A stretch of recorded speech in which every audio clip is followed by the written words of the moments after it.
Bueno, pues buenos días. Hoy da comienzo el taller número 1 del ciclo de multilaterales que hacemos este año también con Estrella de Scadi. Como os digo, es el primero de 5. Ya os iré mandando luego los enlaces de las siguientes para que estéis todos atentos y podáis participar y no perderos ninguno. Y bueno, como siempre, pues yo los grabo y luego os voy a poder compartir el enlace de la grabación junto con la documentación que nos proporcione Estrella. Así que si algo no queda hoy, podéis levantar la mano, utilizar los micrófonos o el chat si tenéis alguna duda en el momento, pero después también tendréis tanto los datos de Estrella como los míos, que ya los tenéis, para resolver las dudas que surjan. Así que nada, muchas gracias a todos por estar, muchas gracias Estrella y te cedo la palabra. Pues muchas gracias, Teresa. Buenos días. Veo que ahí está bastante animado esta edición del ciclo. Hay un montón de empresas, muchas me suenan, algunas las conozco, de hecho las he visitado. Y bueno, pues es un placer de nuevo estar aquí en IPEX compartiendo conocimientos y dando pildoritas introductorias a este fascinante mundo de los multilaterales. Lo digo sin ironía, de verdad que engancha mucho una vez que empiezas pues quieres ahondar más e investigar más y saber más. Y siempre parece que hay algo por aprender. Así que bueno, hoy estaba yo aquí un poco revisando la presentación que voy a utilizar de apoyo. Hoy, que os la comparto en un segundito y la vais a tener también porque se la pasaré a Teresa al final de la sesión. Y estaba yo pensando, me parece a mí que he intentado espachurrar aquí demasiada información. Veremos a ver, así que empiezo desde ya a destruir. Hoy se trata realmente de destruir mitos sobre los organismos multilaterales, aunque es cierto que estos mitos o ideas preconcebidas nos surgen siempre, o todos los hemos tenido en algún momento, antes de acercarnos a ellos y conocerlos un poco mejor. Siempre nos hacemos ideas preconcebidas en la cabeza sobre cosas que nos resultan desconocidas, y no es diferente con los multilaterales. Siempre tendemos a pensar ciertas cosas sobre estos organismos que a lo mejor no son ciertas, o son verdades a medias, o no son exactamente como pensábamos que eran. Así que yo voy a hacer hoy de destructor de mitos y voy adelante. Nos vamos a destruir en 10 mitos y luego os doy puntos claves sobre cada uno de ellos. He querido meter uno nuevo, bueno, ahora lo vais a ver. Os voy a compartir la presentación y así vamos bastante más ágiles. Uy, qué bien, empiezo por el final. Pues qué bien. Un momentito, que estaba, como la estaba aquí revisando para ver que no se me escapaba nada, me he quedado en la última página. Ya está, aquí estamos. Bueno, pues los 10 mitos sobre los organismos multilaterales que, un momento que pongo pantalla completa, que tarda un segundito, que no debéis creer. Empezando por bueno, esto es una vista general de lo que quiero que veamos hoy en esta hora, que va a ir todo súper, súper apretado, pero creo que nos va a dar tiempo a todo. Y si no, como dice Teresa, siempre hay un a posteriori en el que podéis plantear dudas. No hay ningún problema, yo las puedo responder, o a través de Teresa me las traslada a mí, ningún problema. Al principio, yo quiero destruir esos 10 mitos generales que de un modo u otro nos hemos formado todos en algún momento en la cabeza, para que veáis lo que es verdad y lo que no, a medias, tal. Y luego en una segunda parte, un poco más ágil ya, cada uno de estos organismos o grupo de organismos es simplemente es en un slide, en una simple pantalla, un resumen de los puntos clave. Y he querido meter la OTAN, que quizá este es uno que no se suele tocar por su idiosincrasia particular, es especialmente opaco y difícil, lógicamente, también, porque estamos hablando de defensa, pero me parecía interesante que supierais 4 cosillas sobre la OTAN, porque es un organismo multilateral muy interesante para ciertas empresas, sobre todo, que eso lo veremos al final. Pero bueno, no me enrollo mucho con estas introducciones, porque si no luego nos metemos en harina y me quedo a medias con las cosas. El mito número 1. A ver, un momento que os traslado de aquí. A estas licitaciones solo pueden acceder las grandes empresas o empresas que tengan una gran capacidad financiera y de recursos humanos. A ver, esto sí o no, está ahí el muñequillo como, ¿qué hago? ¿Esto es verdad? ¿Esto es mentira? Esto es una verdad a medias, porque a las licitaciones que convocan los organismos multilaterales pueden acceder todo tipo de empresas. Tanto y como empresas, os digo incluso que ampliéis vuestro concepto de empresa, no penséis solamente en una empresa, ni siquiera en una gran empresa, también en autónomos y profesionales, que también los organismos multilaterales contratan muchísimos servicios de autónomos profesionales, con lo cual el espectro de oportunidades de negocio que ofrecen estos organismos es enorme y abarca y hay oportunidades para todo tipo de empresas y profesionales, con lo cual no pensáis solamente en esa multilateral, sí que es, o sea, en esa multinacional. Sí que es cierto que hay organismos multilaterales que son más accesibles o más inmediatamente accesibles para empresas más pequeñas, para pymes o incluso, ya digo, para autónomos. Como podría ser, por ejemplo, pues se me ocurre el más accesible de todos desde para empezar a dar los primeros pasos siempre será Naciones Unidas y sus agencias, por un montón de motivos que hoy no da tiempo a explicar. Quizá el siguiente paso en nuestro proceso de internacionalización a través de estos organismos, el siguiente paso lógico debería ser la Comisión Europea, porque ahí ya entra en juego la figura del consorcio, me puedo apoyar en socios que sean complementarios conmigo, etcétera. Eso también lo veremos en otra píldora, de hecho. Y ya el último paso de la internacionalización a través de estos organismos deberían ser los bancos de desarrollo por una serie de razones, porque ya requieren un cierto recorrido de la empresa. Ahí sí que estaríamos pensando en un encaje más adecuado para empresas grandes, multinacionales, o empresas que ya estén implantadas en el exterior. Ahí sí que os digo que los bancos de desarrollo son las que a priori tienen mejor entrada. Pero daos cuenta de que el espectro de organismos multilaterales es muy grande, el tipo de proyectos y licitaciones que convocan también es muy grande y muy diverso y de muy diverso importe, con lo cual podemos encajar, si no en uno, en otro.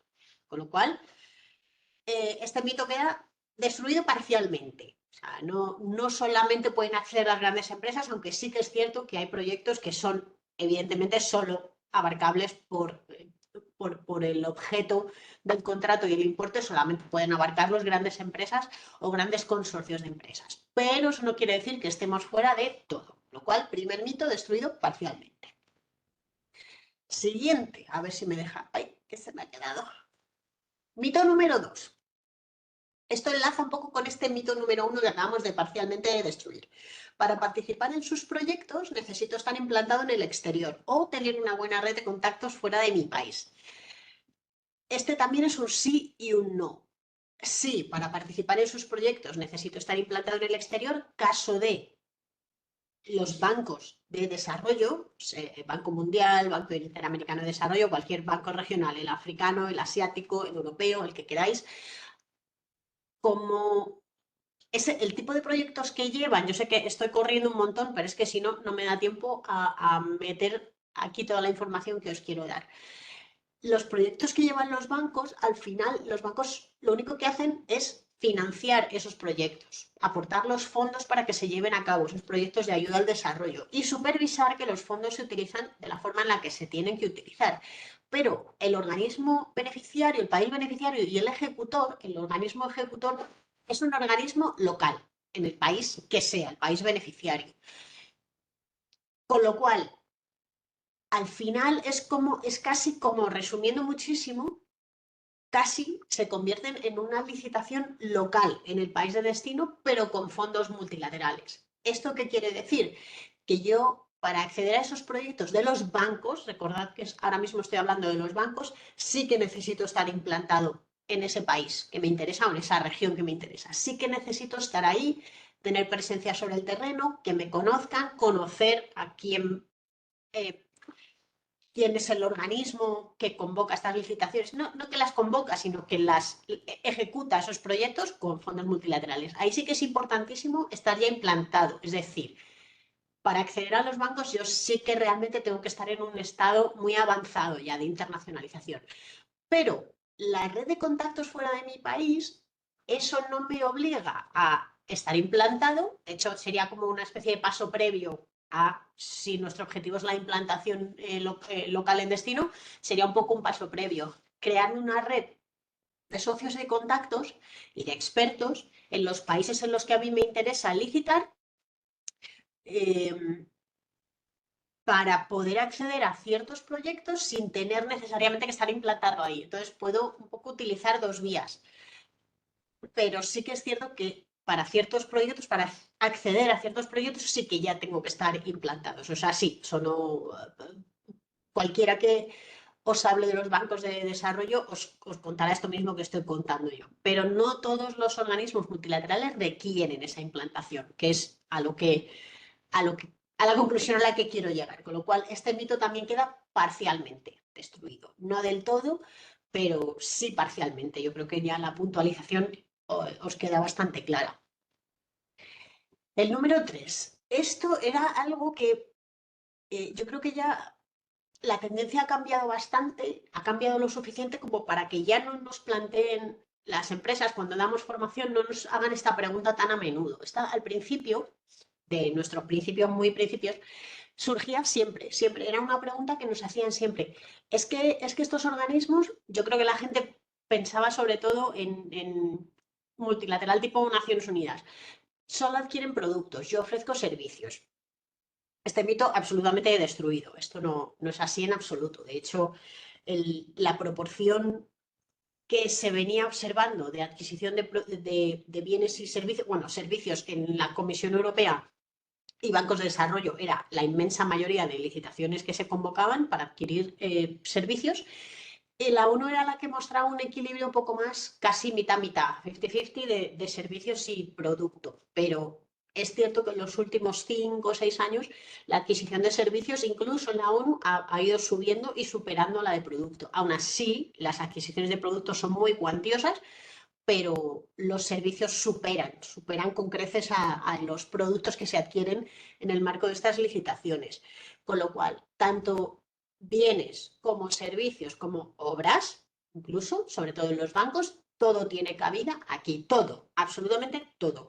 Y en el listado de participantes hoy estoy viendo una mezcla de cosas. De hecho, creo que es una de las regiones cuando damos formación o algún tipo de charla en organismos de promoción del comercio exterior, como es IPEX, vemos muchísimas empresas de servicios y también muchas de producto, pero yo creo que en la región en la que solemos ver que está más equilibrada la participación de empresas que ofrecen uno u otro o servicio o producto, está más equilibrada siempre aquí, se ve bastante producto.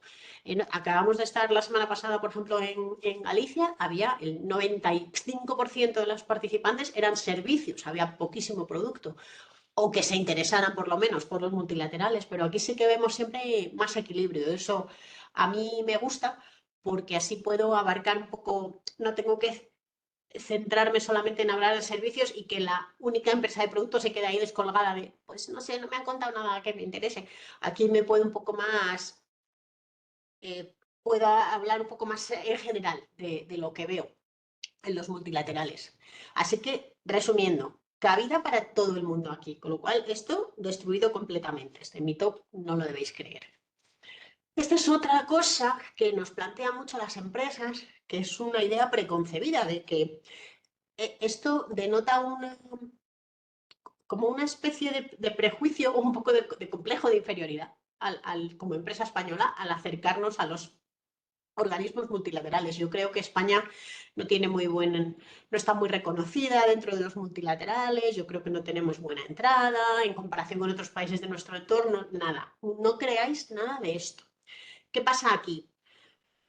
Dicho por compradores, en concreto, a muy alto nivel con los que nosotros hemos tenido contacto, en concreto de Naciones Unidas, de la Secretaría General de Nueva York. Las empresas españolas presentan, si no de las mejores propuestas técnicas que se ven en Naciones Unidas. Por ejemplo, os hablo en concreto de Naciones Unidas. Y bueno, en el Banco Interamericano ya ni os cuento, o sea, la mayoría de adjudicaciones a una empresa española. Pero, ¿qué pasa ahí? Y si las propuestas técnicas son tan buenas, porque hay tan pocas adjudicaciones, por ejemplo, en Naciones Unidas a empresas españolas, pues donde lo que nos mata ahí es el precio. Son las propuestas económicas, que quizá, a ver, yo entiendo, los que ya sepáis un poquito cómo funciona la ONU, sabréis que las licitaciones nunca te especifican, los pliegos de condiciones nunca especifican un precio máximo de licitación. Y yo sé que eso es un follón y es un problema, porque cuando yo tengo que cuantificar mi producto, yo tengo muy claro si soy competitivo o no a nivel internacional.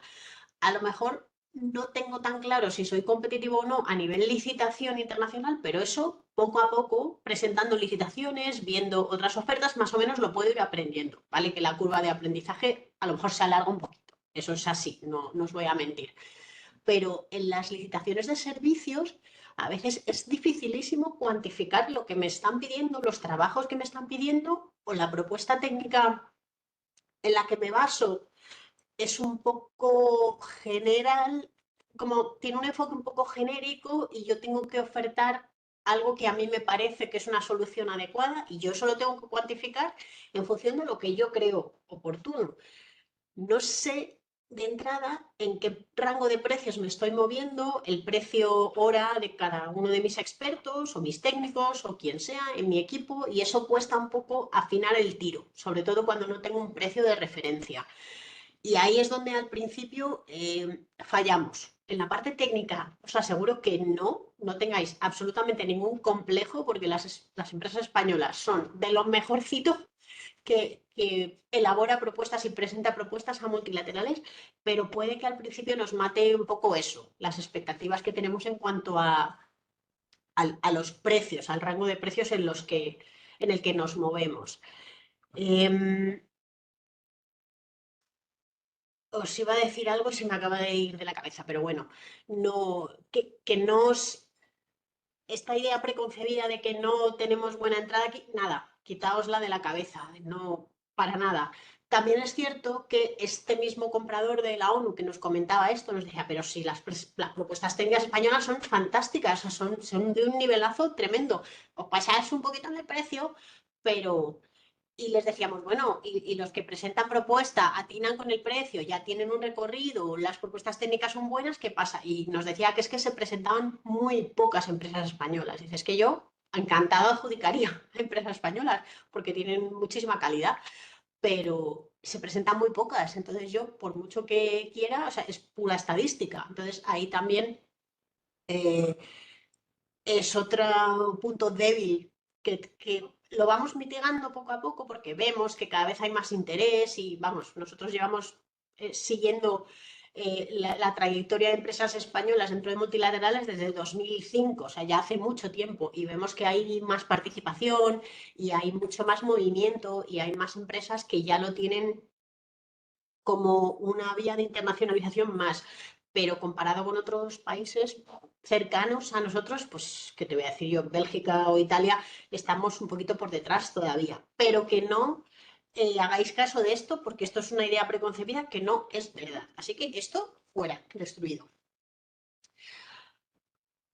A ver, este comentario o esta consulta o esta inquietud nos la trasladan empresas que están un poco, quizá están un poco maleados entre comillas, de, de presentar, de presentarse a licitaciones aquí, en España. Dice, falta de transparencia, complicación, todo es muy burocrático, hay muchas trabas, me cuesta mucho sobre todo desde que las licitaciones se trasladaron al ámbito virtual, que por una parte eso es fantástico, porque tienes casi hasta el último momento para trabajar sobre ellas y toda la trazabilidad es absoluta, pero sí que es cierto que las plataformas a través de las cuales se presentan las licitaciones, y estoy hablando ahora ya de nacionales e internacionales, no son siempre todo lo intuitivas que nos gustaría.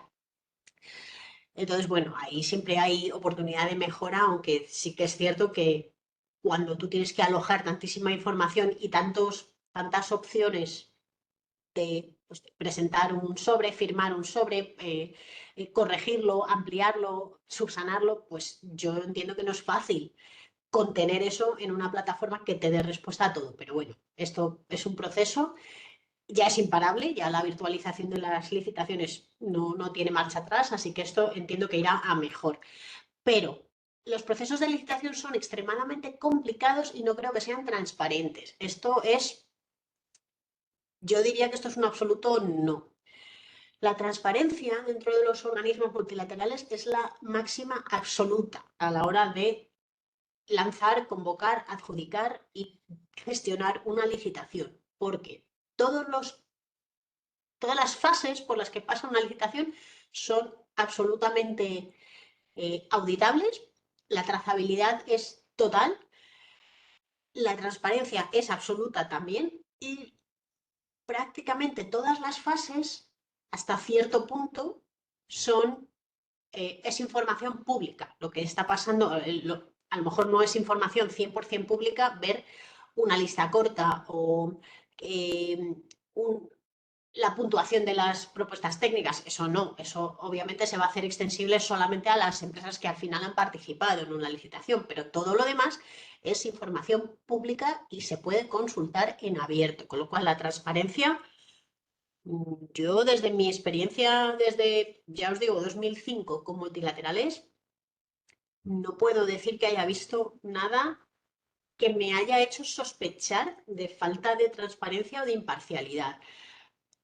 A ver, abro un pequeño paréntesis cortísimo porque no tenemos tiempo para mucho más.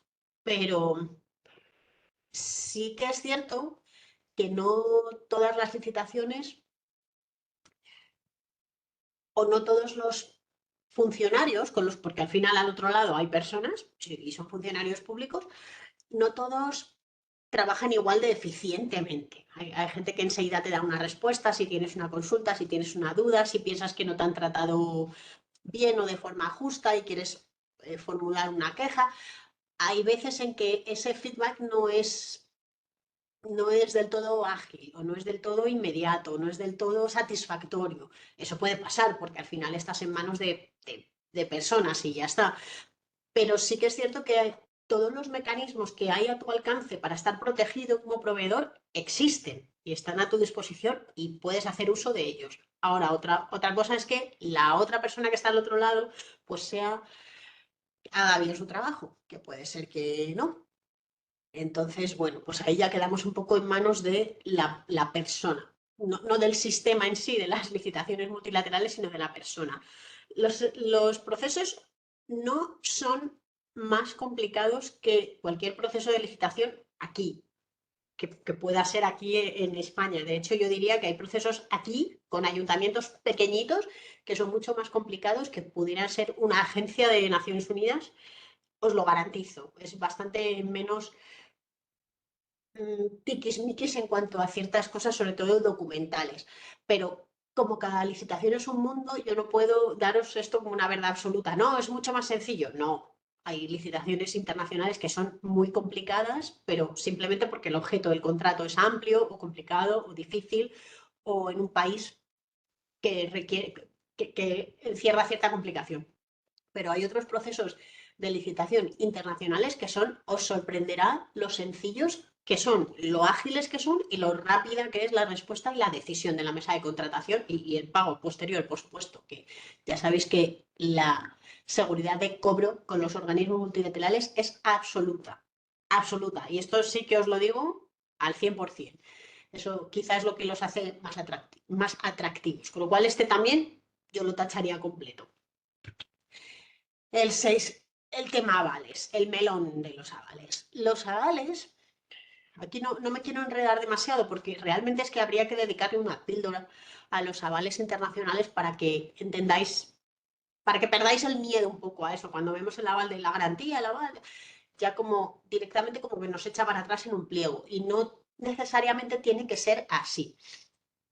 Primero, no siempre hay que presentar avales para licitar, ni para ejecutar un proyecto que nos hayan adjudicado. No, esto no es así. De hecho, no es lo normal que nos pidan avales de entrada y por defecto, a no ser que se trate de licitaciones realmente complejas o que comporten algún tipo de riesgo, del tipo que sea. Si yo no tengo establecida una línea de crédito internacional con mi institución financiera normal, con la que yo trabaje normalmente o las que yo trabaje normalmente como empresa o como autónomo, si no tengo esa línea de crédito para avales internacionales, es cierto que si me piden un aval en una licitación no voy a poder presentarme. Eso sí, eso es así. Si no me piden un aval, no hay problema. Y si me lo piden y no tengo esa línea de crédito, no voy a poder presentarme. Pero que mi institución financiera normal, el banco con el que yo trabaje, me habilite una línea de avales internacionales, es un proceso relativamente sencillo. No, también depende el techo que te den de avales, que te permita presentarte a más o menos licitaciones, porque eso, bueno, es que no me quiero enredar con el tema avales, simplemente quiero que sepáis que no tiene por qué ser un condicionante para que os presentéis a una licitación. Tenéis que mirar los pliegos, ver si os lo exigen o bien para licitar o bien posteriormente si os adjudican para ejecutar el proyecto. Eso tenéis que tenerlo claro desde el principio, pero no es una circunstancia limitante a priori. Hay muchísimas licitaciones internacionales en las que no interviene ningún aval. Si tenéis un poco ahí dudas de cómo empezar a recabar información sobre este tema, os interesa tener una línea de avales internacionales disponible por si acaso, yo desde mi experiencia, por recomendaros algo, por si queréis empezar a buscar o investigar, os recomiendo que contactéis y os informéis los dos bancos de primera línea que yo creo que son más, están más acostumbrados y tienen departamentos de internacional que funcionan fenomenal, son Bank Inter y Banco Sabadell con diferencia. Con diferencia. Luego, a ver, hay bancos de primera línea, Santander, BBVA, obviamente, pero yo creo que están como más centrados en el tema internacional, estos dos que os digo, Bank Inter y Sabadell. Yo ahí lo dejo, no tengo ningún interés en ninguno de los dos bancos, pero me parece información interesante si no sabéis por dónde empezar. Así que esto también tachado. Sí que es cierto que si en una licitación me exigen un aval y yo no puedo presentarlo, no voy a poder licitar, pero hay muchísimas licitaciones en las cuales no interviene ningún aval, con lo cual este lo tacho. El 7. Seguridad de cobro, bueno, pues este ya un poco os he hecho spoiler hace un momento. Esta es una inquietud que todos tenemos a la hora de internacionalizarnos cuando los riesgos de la internacionalización son muchos y hay que tenerlos en cuenta porque son reales. El riesgo de inestabilidad política, el de impago, es el que mayor desvelo siempre nos causa, el riesgo de impago.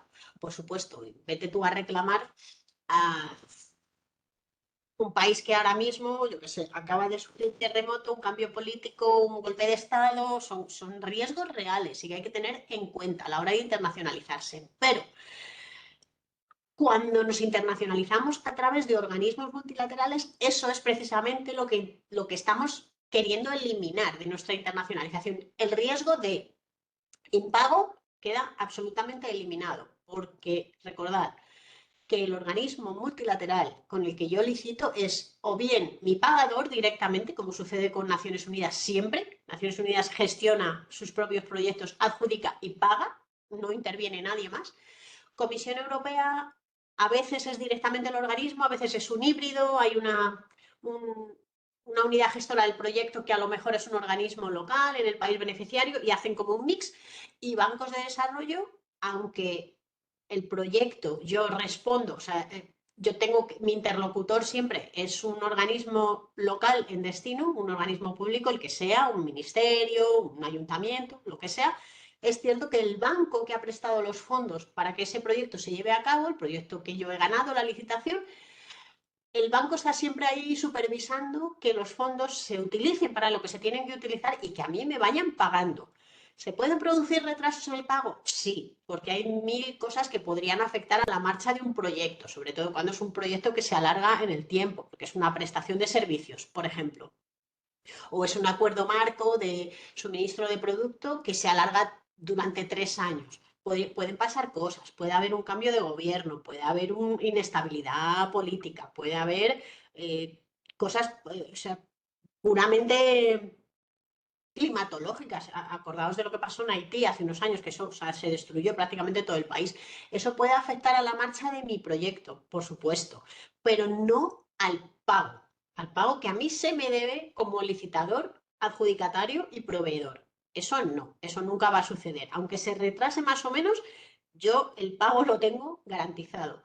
Incluso en países conflictivos, incluso con cambios de gobierno, todo eso, ¿gracias a qué? no estamos hablando de una exportación comercial pura y dura, sino una exportación especial a través de organismos multilaterales. Pues ese riesgo lo elimino, con lo cual este otro mito fuera. ¿Cómo vamos de tiempo? Vamos bien. Mito número 8. Esto también nos pasaba mucho cuando eh, hablábamos en concreto de oportunidades de negocio con Naciones Unidas. Esta era una duda que le asaltaba a muchas empresas proveedoras de bienes o fabricantes. Dicen, si, bueno, los fabricantes lo tenían claro, vale, yo soy fabricante, yo voy a ser competitivo, yo tengo el control sobre mi producción, etcétera, etcétera, vale. Pero si yo soy un intermediario, soy un agrupador, por ejemplo, o soy un distribuidor, ¿qué pasa? ¿Voy a poder ser competitivo? Sí. Me voy a centrar un poco en el organismo multilateral que más compra producto, que es sin duda Naciones Unidas y todas sus agencias. Naciones Unidas, por supuesto, tiene muchas licitaciones y contratos con fabricantes, grandes fabricantes. Últimamente, sobre todo, las farmacéuticas son las que se llevan la palma de lo que más compra en global todo el sistema de Naciones Unidas, que es mucho.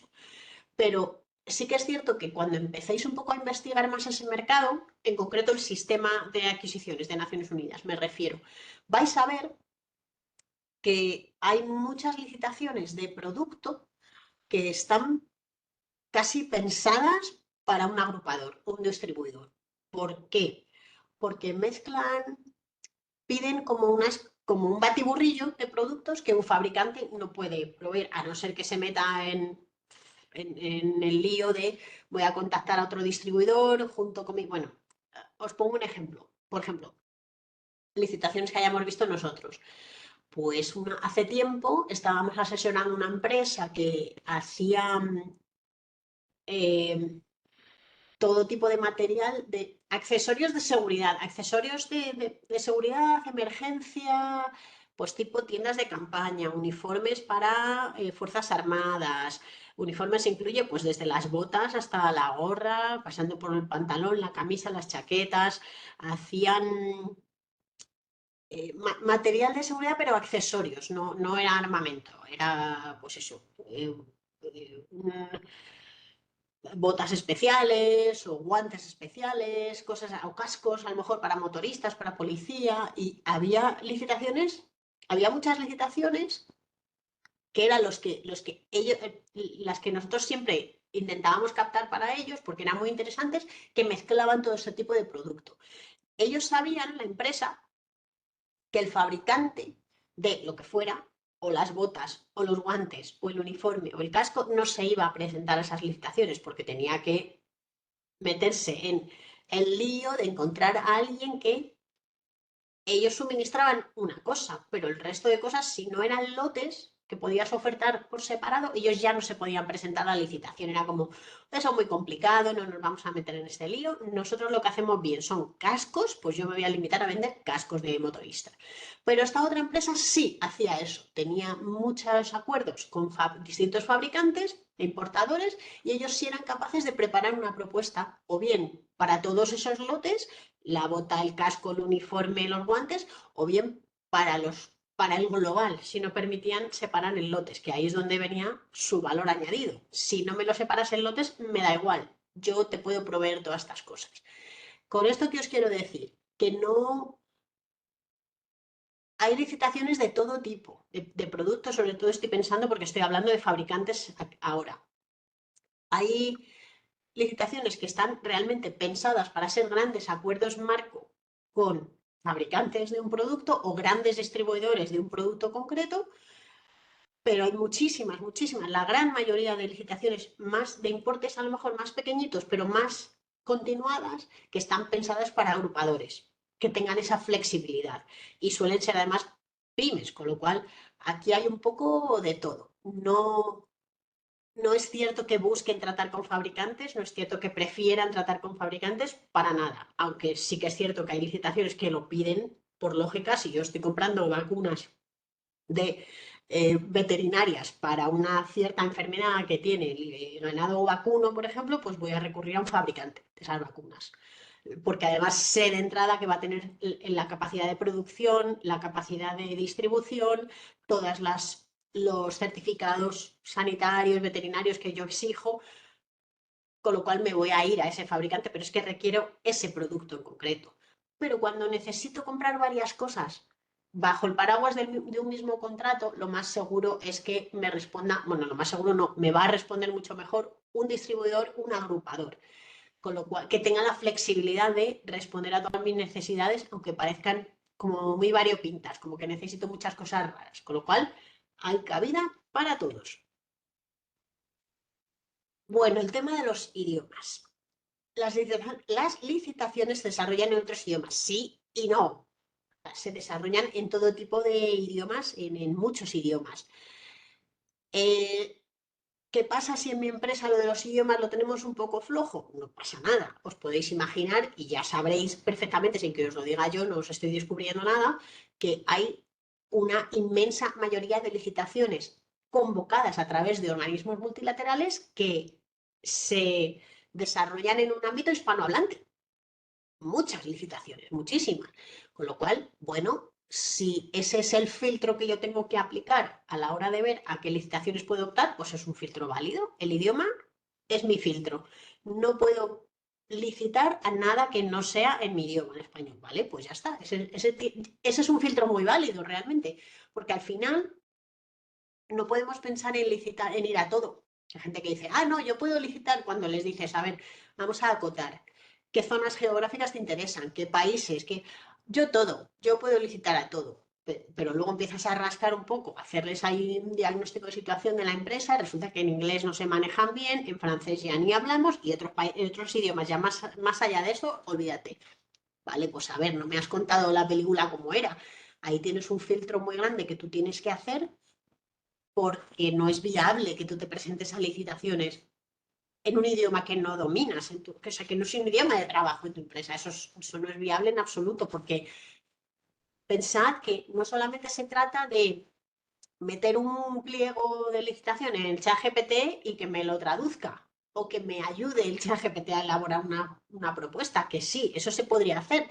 Técnicamente lo puedo hacer, pero si yo tengo que desarrollar luego unos trabajos a posteriori en ese otro idioma, ahí ya no hay ChatGPT que valga, ahí ya tengo que hacerlo yo. Con lo cual, eh, lo de los idiomas es condicionante a la hora de licitar. Es condicionante en cuanto a qué zonas geográficas son viables para mí. Eso sí, es un filtro, como digo, ya está. Pero no significa que yo no pueda licitar con organismos multilaterales, ni mucho menos. Porque, entre otras cosas, también, bueno, eso viene un poquito más adelante, ahora os contaré. Pero no penséis solamente en organismos multilaterales e inmediatamente penséis siempre en proyectos que se desarrollan fuera de mi país. No necesariamente es así. En la inmensa mayoría de casos sí, pero hay casos excepcionales de los que os voy a hablar en un momentito, porque nos queda poco tiempo. Pero no, vamos bien de tiempo. Así que otro mito, sí, claro que se desarrolla en otros idiomas, pero eso no significa que yo no pueda licitar si tengo el tema de los idiomas un poquito flojo en mi empresa. No pasa nada. Hay opciones.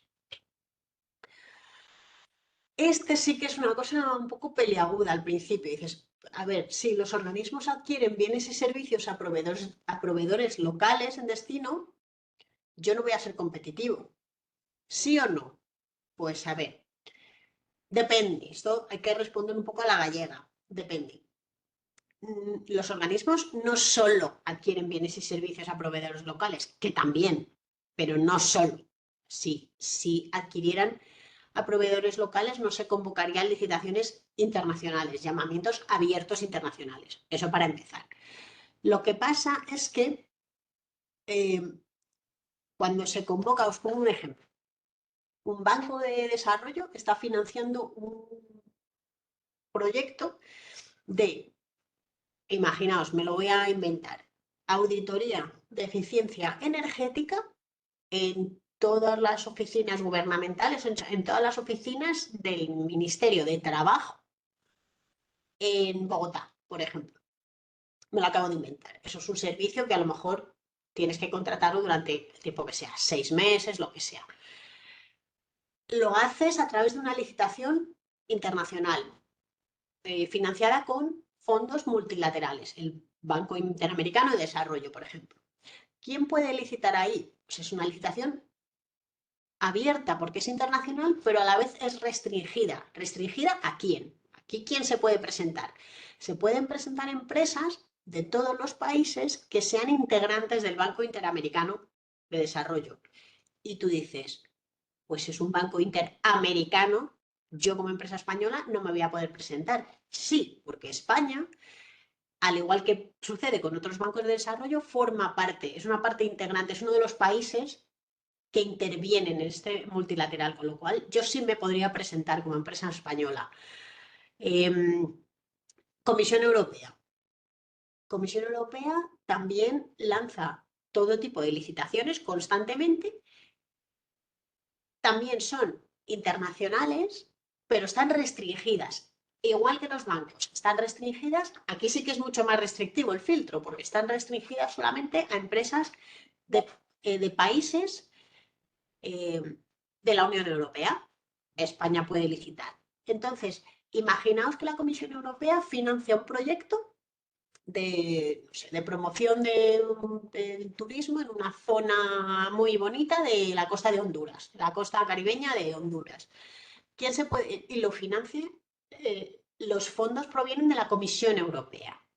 Primero, esa licitación va a estar restringida a empresas de países de la Unión Europea, con lo cual seguramente hay alguna empresa o muchas empresas en Honduras de consultoría de desarrollo turístico que podrían llevar a cabo, podrían desarrollar esa licitación, presentarse, ser competitivos, mucho más competitivos estando ya en el país, pero no pueden licitar porque porque son hondureños, no son europeos, no son una empresa de la Unión Europea, no pueden acceder a esos fondos de ese proyecto.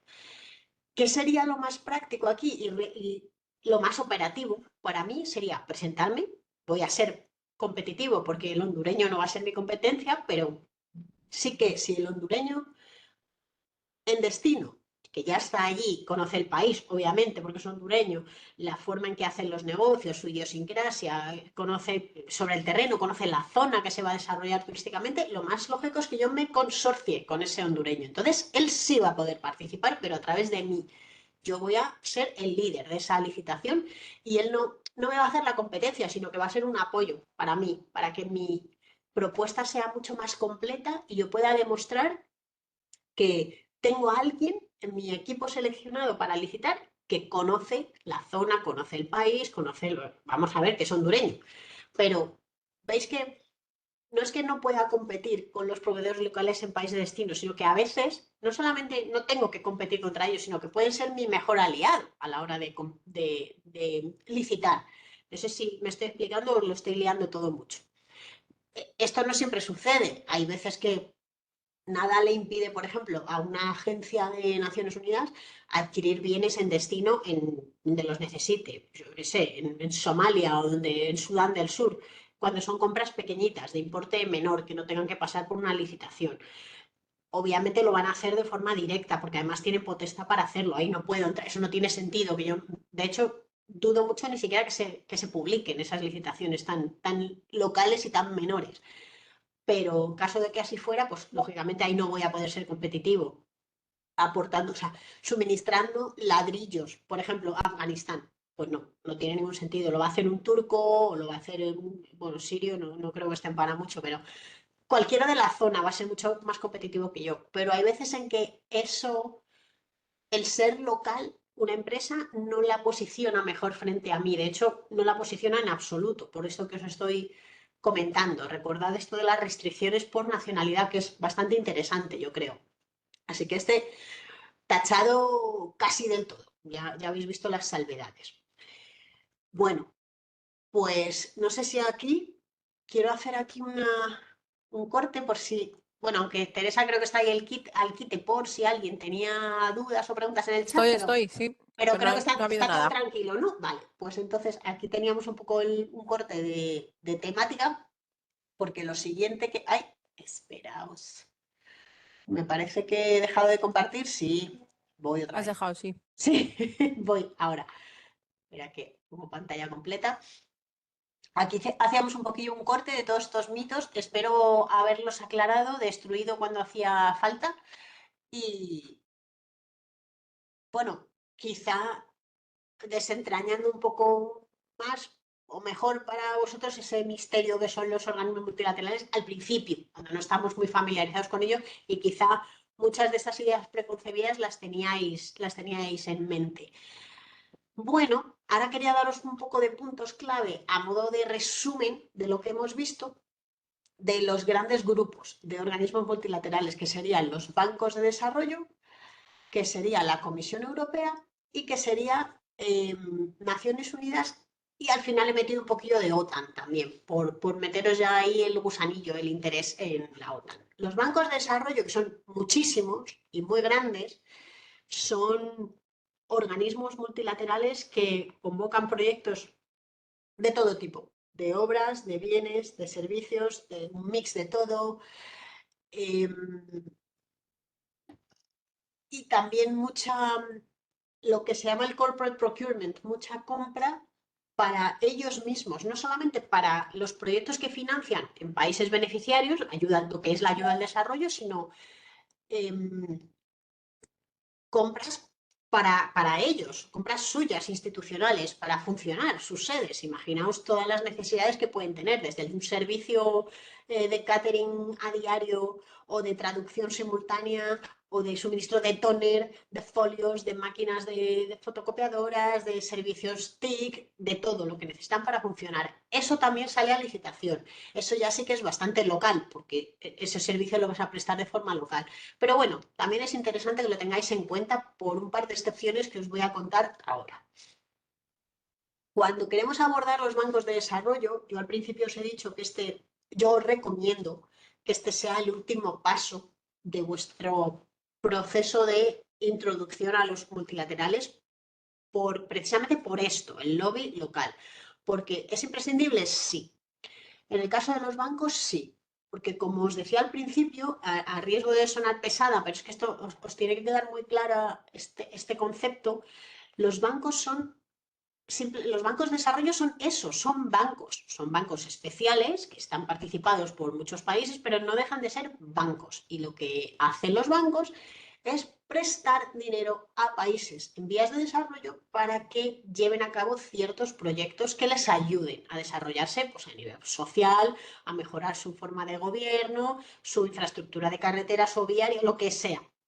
Los bancos prestan el dinero, supervisan, dan el ok al préstamo, vale, me parece bien que te gastes el dinero en esto, se convoca una licitación pública, se elige a un licitador, se le adjudica, y el banco está pendiente de que los fondos se empleen en lo que se tienen que emplear y tú, si has sido al adjudicatario, pues estarás hablando con el, la institución pública en el país beneficiario, la institución pública que sea, que va a ejecutar el proyecto. Pero esa institución pública realmente es tu cliente. Ese es tu cliente, no el banco. El banco simplemente es el que paga y supervisa que se pague.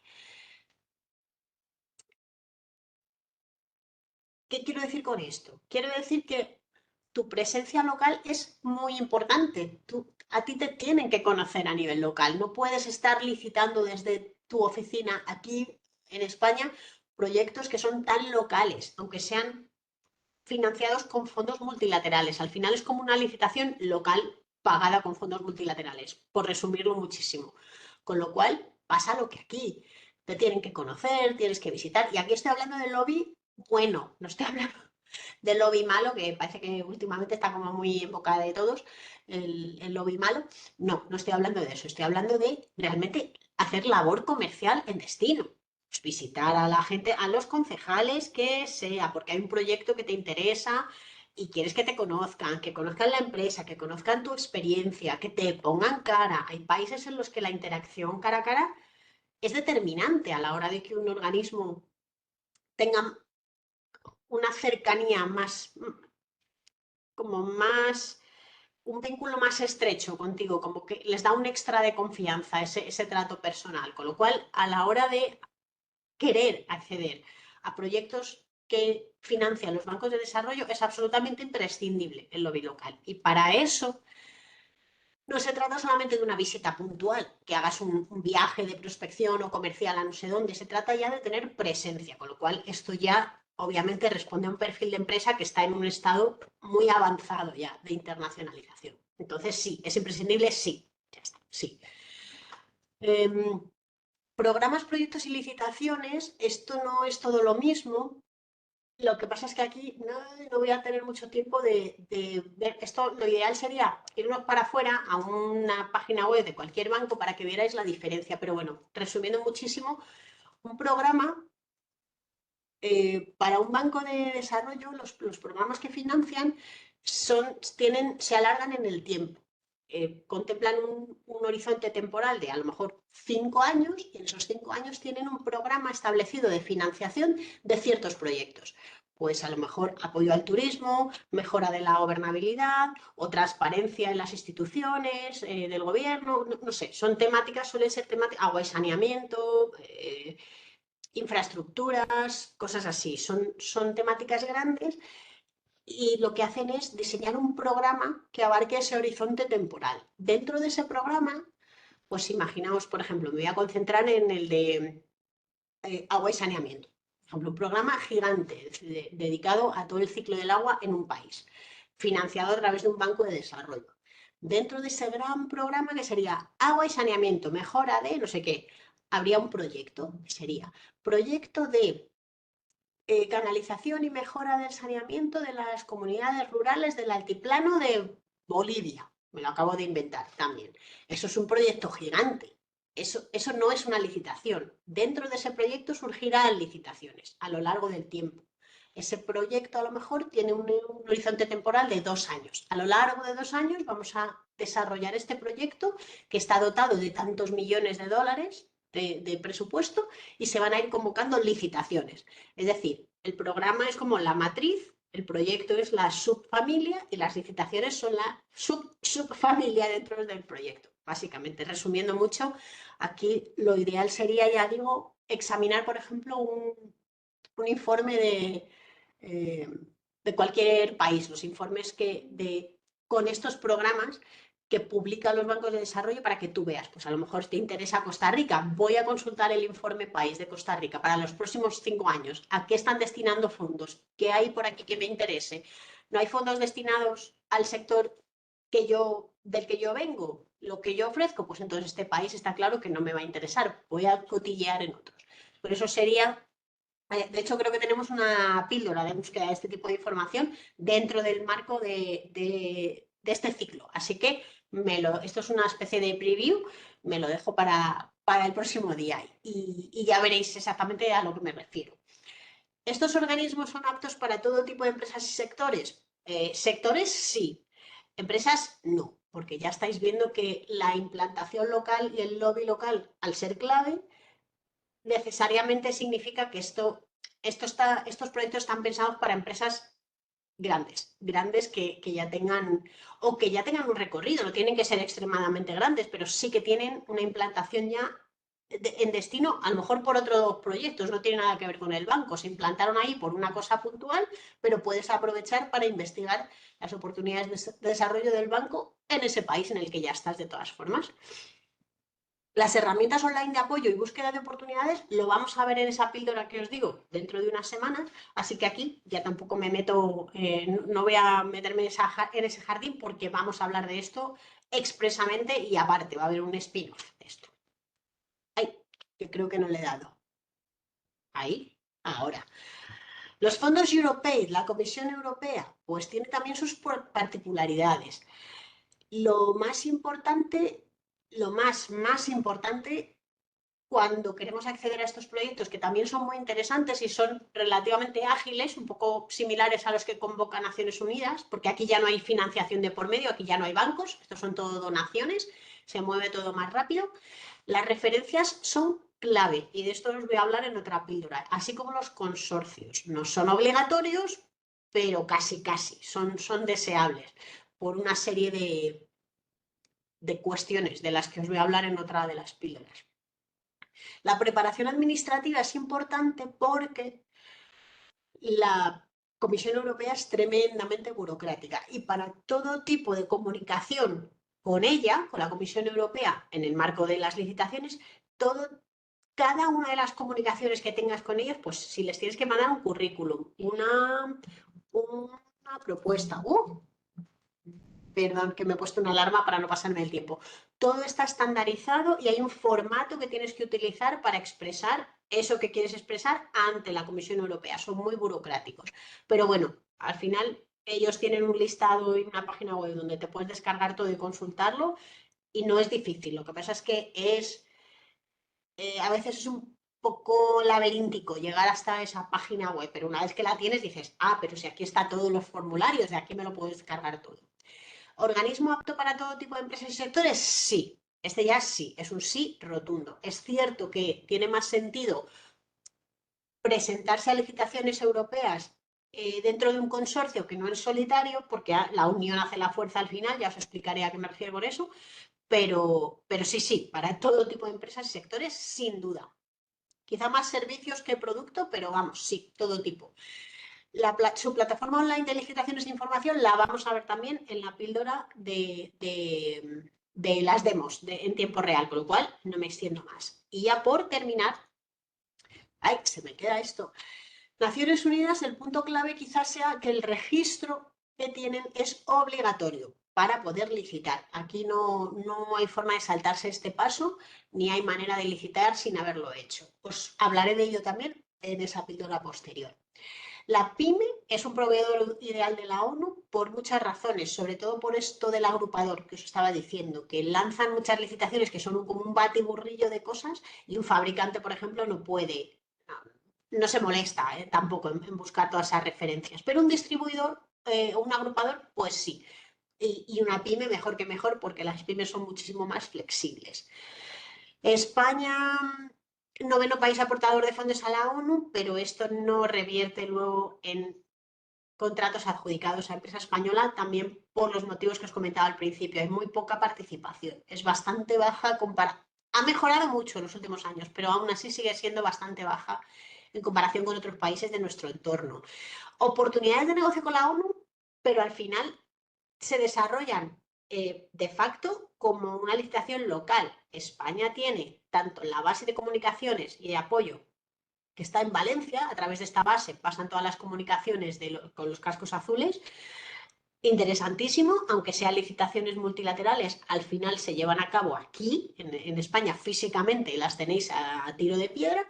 Y también la Organización Mundial del Turismo, que también últimamente está en boca de todos por una serie de razones. La sede principal está en Madrid, con lo cual eso es otra oportunidad de negocio multilateral, pero al final, de facto, es algo local. Y lo mismo pasa con, y ya termino, os lo prometo, la OTAN. La OTAN me gustaría profundizar un poco más, pero esto requiere no solo una píldora de una hora, sino un ratito más largo, porque es un organismo que se suele olvidar por su complejidad y su opacidad también, pero es interesante porque además en España hay una base en Vétera que contrata constantemente con empresas españolas, aunque es la OTAN la que contrata.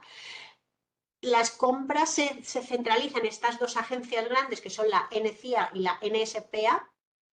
Lo malo, entre comillas, es decir, lo trabajoso de la OTAN es que te tienes que homologar una y otra vez, cada vez que licitas, y tienes que tirar del enlace entre las empresas y la OTAN en España, sería la DGAM, que es la Dirección General de Armamento y Material, y te tienes que registrar con ellos. Bueno, es un proceso, me gustaría tener más tiempo para contároslo, porque es especialmente interesante para las empresas TIC, ciberseguridad, todo lo que tiene que ver con seguridad informática. O sea, la OTAN contrata lo que no os podéis imaginar y también suministro de material, pero orientado a la defensa.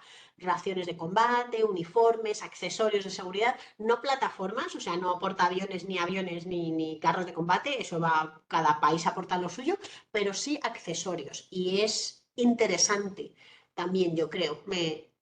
No sé, creo que deberíais saber un poco también que esto es otro melón que a lo mejor en algún momento os apetece investigar.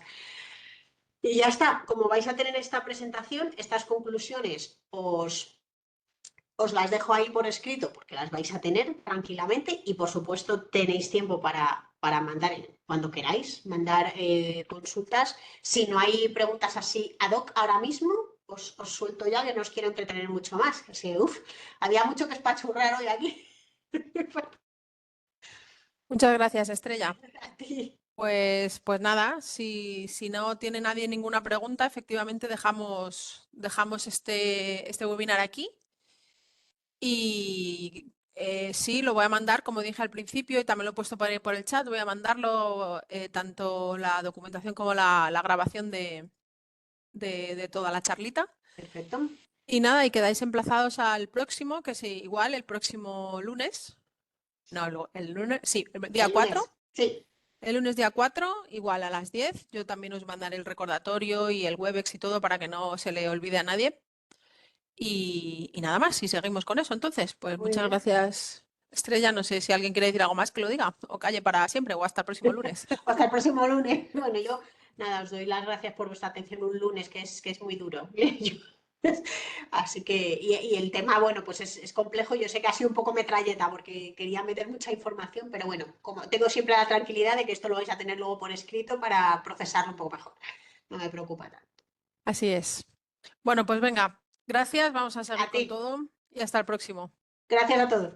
Hasta el Hasta lunes. luego. Hasta el lunes.